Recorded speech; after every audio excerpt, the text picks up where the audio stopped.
Well, Ukrainian President Volodymyr Zelensky this week urged President Joe Biden to attend a peace summit due to be held in Switzerland in mid-June. Now, Switzerland has invited 160 countries to attend that summit with the goal of discussing the path to a just and lasting peace in Ukraine. So far, the White House has not confirmed who will represent the U.S. But America continues to support Ukraine in its war against Russian aggression. Our Colleen Marshall sat down with the woman who is America's representative in Kyiv. Colleen? Yeah, Bridget Brink is the American ambassador to Ukraine. She is also a graduate of Kenyon College and was back here in Ohio to deliver the commencement address at Kenyon.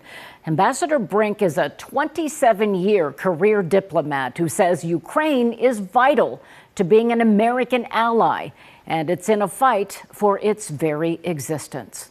I had two grandfathers fight in World War II, and I never thought I would see the day where stories that I know about from that period, from more than 70 years ago, are actually happening again in Europe. Over 100,000 documented cases of war crimes and atrocities, of things that I could only imagined would be terrible violations of the past, are happening right now. Ambassador Brink and her staff of 350 are awakened nightly by sirens warning of incoming missiles.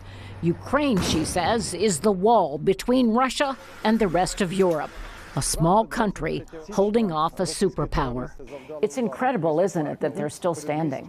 It's quite remarkable, but it's a testament for anyone who knows Ukraine and Ukrainians.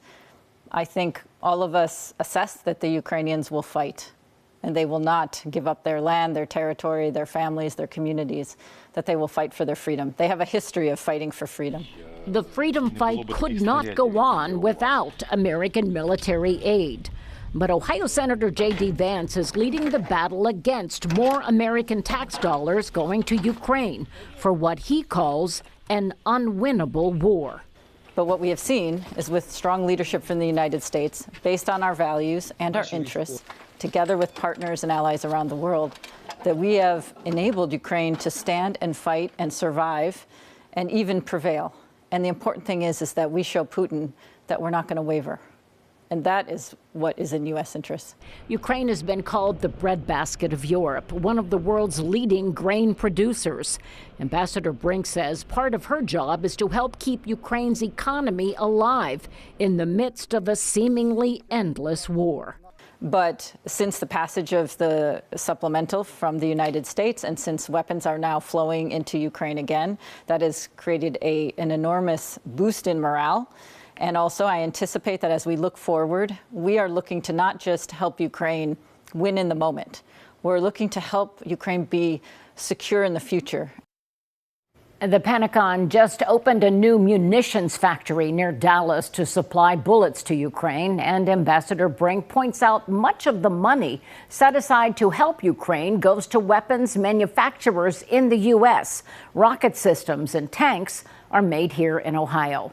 Much more of my interview with Ambassador Brink this Sunday morning at 10 on The Spectrum.